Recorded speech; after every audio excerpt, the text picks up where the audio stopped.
అటువంటి క్రైస్తవ జీవితంలో క్రైస్తవులు పాటించవలసినటువంటి కొన్ని లక్షణాలు లేకపోతే కొన్ని పనులు పౌలు తెలియజేస్తూ ఉన్నాడు. ప్రతి దినము వాక్యము చదువుతూ ఉన్నాం, మనం ప్రతి దినము వాక్యాన్ని వినుచూ ఉన్నాము కదా. వాక్యం చదవటము, వాక్యము వినటము, వాక్యాన్ని బోధించటము కాదండి క్రైస్తవులు చేయవలసింది. క్రైస్తవులు వాక్య ప్రకారము జీవించాల. లివింగ్ ఏం చేయాలా? లివింగ్ అండి. జీవించడం అనేది నేర్చుకోవాలా. లివింగ్ ఇన్ క్రైస్ట్, క్రీస్తులో జీవించాల. ఎక్కడ క్రీస్తులో జీవించినప్పుడు మన జీవితాలు ఆశీర్వాదకరంగా ఉంటాయి. ఎందుకు జీవించలేకపోతా ఉన్నాము మనం క్రైస్తవులుగా అంటే, మనం అనుకుంటాం దేవాలయానికి వస్తూ ఉన్నాము, ప్రార్థన చేసుకుంటా ఉన్నాము, దేవుని స్తుతిస్తూ ఉన్నాము కదా, ఉపవాస ప్రార్థనలో ఉన్నాము, అన్ని విషయాల్లో మేము అన్నీ ఫాలో అయిపోతూ ఉన్నాము కదా. ఏం చేస్తున్నాము? అన్నీ ఫాలో అవుతూ ఉన్నాం మేము. మరి ఎక్కడ ఫెయిల్యూర్ అని అంటే, జీవించటములో మన జీవన విధానాన్ని మనం చూపించట్లేదు. క్రీస్తుని మనం చూపించాల. పౌలు చెప్తా ఉంటాడు, ఇకను జీవించువాడను నేను కాను కదండి. ఎంత మంచి మాట. ఇకను జీవించేవాడు నేను. ఒకప్పుడు జీవించిన జీవితం నాది, నా ధర్మశాస్త్రము, నా తెలివి, నా జ్ఞానము, నా అతిశయము, నా గర్వము, నా మతము, ఇదే పౌలు యొక్క యాటిట్యూడ్ అండి. కానీ ఎప్పుడైతే క్రీస్తు యొక్క స్వరాన్ని విన్నాడో, క్రీస్తుని దర్శించాడో, పౌలు జీవితం ఏమైపోయింది? చెప్తున్నాడు ఒక మాట, ఇక నువ్వు జీవించేవాడను నేను. నా యందు ఎవరు జీవిస్తున్నారంట? క్రీస్తే నా యందు జీవించుచూ ఉన్నాడు. ఆ జీవిత విధానము ప్రతి క్రైస్తవుడు కూడా చూపించాలండి.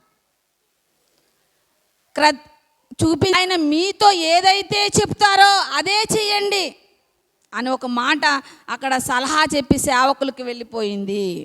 సేవకులు కూడా ఏం చేశారనంటే, యేసుక్రీస్తు యొక్క ఇన్స్ట్రక్షన్స్ అన్ని వాళ్ళు అక్కడ పట్టుకెళ్ళమంటే పట్టుకెళ్ళారు, అందులో పొయ్యమంటే పోసారు, ముంచి తీసుకెళ్ళమంటే. ఇక్కడ ప్రాముఖ్యమైన మాటలండి ఇవన్నీ. ఒకే ఒక మాట గుర్తుపెట్టుకోవాలి, ఆయన మీతో చెప్పిందే చేయండి అంతే, చెప్పంది చేయొద్దు. అర్థమైందా? దేవుని యొక్క వాక్యము మీకు ఏం చెప్తా ఉందో దాన్నే చెయ్యండి కదా. ఫాలో మీ అంటే ఏంటి? గుడ్డిగెస్సును వెంబడించడం అని అంటే వెళ్ళిపోవడం. ఇంకంతే. అబ్రహాం వెళ్ళిపోయాడంతే. అబ్రహాము నువ్వు లేచిరా అనగానే లేచి వెళ్ళిపోయాడు, ఇంకంతే. అర్థమైందా? నువ్వు నాకు ఇచ్చి అనగానే ఇచ్చేసాడండి. అర్థమవుతుందా? వాక్యాలన్నీ మనకు తెలుసు. అబ్రహామును వెంబడించు అనగానే వెంబడించేశాడు. నీకు చూపించే దేశానికి నడువు అనగానే ఏ దేశమో తెలియకుండా నడిచేశాడు, ఇంకంతే. నువ్వు ప్రేమించిన ఒక్కగానొక్క కుమారుని నాకు ఇవ్వు అనగానే ఇవ్వటానికి రెడీ అయిపోయాడు. ఏమైపోయాడండి? రెడీ టు గో, వెళ్ళిపోయాడు, ఇంకంతే. దేనికి? దేవుడు చెప్పింది. ఇంకక్కడ ఏమీ కూడా ఆర్గ్యూ చేయలే. ఎలా?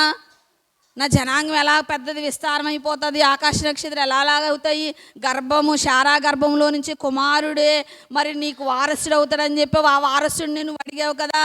అడిగితే ఆయన బలిచ్చేస్తే మరి నెక్స్ట్ జనరేషన్ ఎట్లా కదా. మనకైతే అలాంటి డౌట్స్ అన్నీ వచ్చేస్తాయండి. వస్తాయా? వస్తాయి.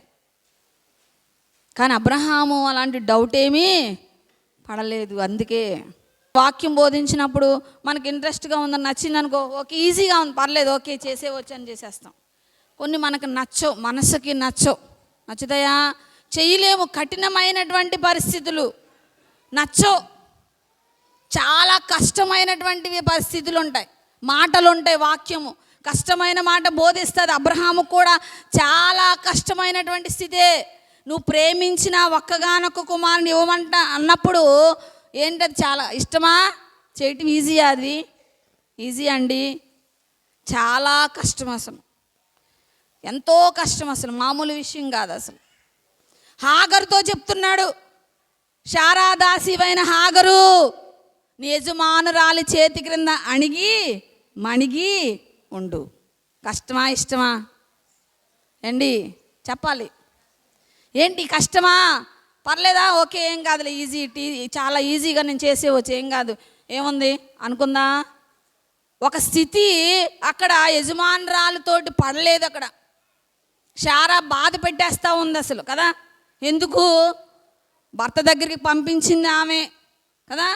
తర్వాత గర్భం వచ్చేటప్పటికి అసూయపడి ఆమె కూడా కొంచెం ఒకవేళ చూపించుంటుంది, ఒకవేళ గర్భం నాకు వచ్చింది అని అసలు గర్భం కోసమే కదా భర్త దగ్గరికి పంపించింది. ఆలోచించేద్దాం. కొన్ని వాక్యాలు మనం అప్లై చేసుకోవాలండి. వాక్యాన్ని గర్భం వచ్చిన తర్వాత ఈమె ఎందుకు మార్చేసుకుందో, ఆమె ఎందుకు ఏమని హింసించేస్తూ ఉందో మనకు అది తెలియదు. కానీ శారా భరించలేక, హాగర్ స్థితిని భరించలేక హాగర్ని హింసించినప్పుడు హాగర్ ఏం చేసిందంటే శారా దగ్గర నుంచి పారిపోయింది. అవునా కదా. పారిపోయినప్పుడు అక్కడ దేవుడు మాట్లాడుతూ ఉన్నాడు. దాసి అంటున్నాడు అక్కడ కదండి. ఏం మెన్షన్ చేశాడు, నీ స్థితి ఏంటంటే నువ్వు దాసివే, కాబట్టి యజమానురాలికి నువ్వేమవ్వాలా, ఖచ్చితంగా నువ్వు లోబడాలి, డౌన్ అవ్వాలండి. Get down, తగ్గాల. ఏమవ్వాలండి, తగ్గే ఉండాల. నువ్వు హెచ్చించుకోకూడదు నీవు అన్నప్పుడు హాగరు ఎలా వెళ్ళిపోయింది అసలు. అక్కడ దేవుడు చెప్తా ఉన్నాడు, నీ సంతతిని నేను ఆశీర్వదిస్తాను. ఇది నాన్న హాగరు సంతతి. రిచెస్ట్ పీపుల్ ఎవరు ఇన్ ద వరల్డ్ అంటే హాగరు సంతతేనండి. హాగరు సంతతే అక్కడ, శారా సంతతి కాదు, హాగరు సంతతే ప్రపంచం. ఎందుకు అంత ఆశీర్వాదము? హాగరు దేవుని యొక్క మాట ప్రకారము ఇష్టము లేకపోయినా కానీ ఎక్కడికి వెళ్ళిందండి. ఇది నేర్చుకోవాలి మనం. మనకి ఇష్టం ఉండదు, మనసు అంగీకరించదు, కొన్ని పనులు చేయలేము, మనము వాళ్ళతో కలిసి జీవించలేము, క్షమించలేము కదా. వాళ్ళకి దూరంగా వెళ్ళిపోయిందండి. అసలు భరించలేక, టార్చర్ భరించలేక దూరంగా పారిపోయింది హాగరు. మళ్ళీ అక్కడ గోడకి కొట్టిన బంతిలాగా మళ్ళీ అక్కడికే రావాల్సి వచ్చింది. అటువంటి అప్పగించిన పనిని మనము నమ్మకముగా చెయ్యాలి. ఒక్కొక్కసారి నమ్మకంగా చేయలేము మనం. ఏముందిలే, చేయటం ఏంటిలే అని వాక్యాన్ని ఏం చేస్తామంటే పక్కన పెట్టేస్తూ ఉంటాం. అలా చెయ్యకూడదు అని వాక్యం తెలియజేస్తాం. రెండవది ఇక్కడ చెప్తా ఉన్నారు ఏమన్నా, అన్ని విషయాల్లో కూడా మళ్ళీ 9వ వచనంలో చెప్తున్నాడు, పరిశుద్ధ గ్రంథం అంతటిలో మోస్ట్ ఇంపార్టెంట్ ఏంటి అని అంటే ప్రేమ. ఇది అందరికీ తెలిసిన జగమెరిగిన సత్యం అండి. బైబిల్లో అన్నిటిలో కూడా ఉన్నదేంటి, ఒకే ఒకటి, ప్రేమ. ఈ ప్రేమేనండి అన్నీ. ప్రేమ కలిగి ఉండడానికి మీరు ప్రయాసపడి ఉండాలి. ఇక్కడ చెప్తా ఉన్నాడు, మీ ప్రేమ నిష్కపటమైనదై ఉండవలెను, చెడ్డదానిని అసహించుకొనుచు మంచి దానిని హత్తుకొని సహోదర ప్రేమ విషయములో ఒకని అందొకడు అనురాగ గలవారే, ఘనత విషయములో ఒకనికొకడు గొప్పగా ఎంచుకొనుడి. అంటే ఒకనికొకడు ఇక్కడ చెప్తున్నాడు కదా. ఒకనికొకడు అని అంటే ఏంటి, అక్కడ ఈచ్ అదర్ అనమాట. ఒకరికొకరు ఏం చెయ్యాలి, మనం ఏం చేస్తామని అంటే మనము ప్రేమ కలిగి ఉంటాం. మన ప్రేమ ఎవరి పట్ల అంటే మనకి ఇష్టమైన వారి పట్ల మాత్రమే ప్రేమ కలిగి ఉంటాం. అవునా కదా. ఇష్టమైన వారితోటే ప్రేమిస్తాం, వాళ్ళకి ఏదైనా క్షమిస్తాం. వాళ్ళు ఏం చేసినా ప్రేమ దోషాలని కప్పుతుందంటే మనకి ఇష్టమైన వారి దోషాలు మాత్రమే కప్పుతాం. అర్థమవుతుందండి. ఇష్టం లేని వాళ్ళ యొక్క దోషాలు ఎత్తి చూపిస్తూ ఉంటాం. ఇది కాదు, నిష్కపటమైనదై కదా. మన ప్రేమ ఎలా ఉంటుంది, డిప్లొమాటిక్గా ఉంటుందండి. అలా ఉండొద్దు, నిష్కపటంగా ఉండాల కదా. ఎలా ఉండాలి అంటే హృదయంలో ఒకటి, పైకి ఒకటి ఉండకూడదు. హిపోక్రటికల్ అంటారు దాన్ని, కపటమైనటువంటిది. అలాంటి ప్రేమ మనము ప్రదర్శించొద్దు. క్రైస్తవులు అనేవారు నిష్కపటముగా ఉండాలి. ప్రేమ గురించి యోహాను తన పత్రికల్లోను కానీ సువార్తల్లో కానీ చాలా విషయాలు తెలియజేశారు. అసలు చాలా విషయాలు. నిష్కపటంగా అంటే నీ క్రైస్తవ జీవితం అనేది ఎలా ఉండాలనంటే తెరచి ఉంచినటువంటి పుస్తకం, అంటే రహస్యంగా ఉండకూడదు. లోపల ఒకటి పైన ఒకటి అలా ఉండొద్దండి. ఎప్పుడు ఒకలే విధంగా స్వచ్ఛంగా ఉండాలి. ప్యూర్ అన్నమాట. అలబ్జెట్టు చాలామంది లోకంలో తల్లిదండ్రులను ప్రేమిస్తారు, రక్త సంబంధికులను ప్రేమిస్తారు. ఇది గొప్ప విషయమేమి? అన్యజనులు కూడా అలానే ఉంటారు. ఇది గొప్ప విషయం ఏం కాదండి. నిన్ను హింసించే వారి కొరకు, నీ శత్రువులుగా ఉన్న వారి కొరకు నువ్వు ప్రేమించగలగాలి. మొదట క్రైస్తవ విశ్వాస లక్షణాలు నువ్వు ఎక్కడ చూపించాలనంటే నీ ఇంటి నుంచే స్టార్ట్ చేయాలి. నువ్వు ఎక్కడి నుంచి? ఇంటి నుంచే. లుదియా తన విన్న వాక్యాన్ని తన కుటుంబానికి చూపించింది కాబట్టి తన ఇంటి వారందరూ కూడా బాప్తీసము పొందినప్పుడు, అవునా కదా? పౌలు ఎఫెసీ పత్రికలో అపోస్తలుల కార్యాలు 16వ అధ్యాయంలో చెప్తా ఉంటాడు.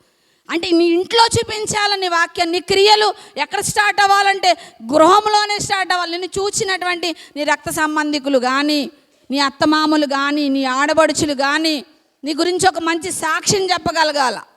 తర్వాత నీ ఇరుగు పొరుగు వారు, ఇక్కడ ఇరుగు పొరుగు వారిలో నీ ప్రేమ పడిపోతూ ఉంది. ఇరుగు పొరుగు వారిని ప్రేమించలేనటువంటి క్రైస్తవులు చాలామంది ఉన్నారు కదా. అది కాదండి, ఒక్కనికొక్కడు ఏం చేయాలా? ప్రేమ కలిగి అనురాగ విషయంలో ఆసక్తి కలిగి ఉండండి. ఇంక చాలా చాలా విషయాలు ఇక్కడ చెప్తున్నాడు. మంచిదాన్ని హత్తుకొని ఉండండి. సహోదర ప్రేమ విషయంలో ఘనత అంటే ఏంటి? గొప్ప కదా. ఎలా ఉండాలి?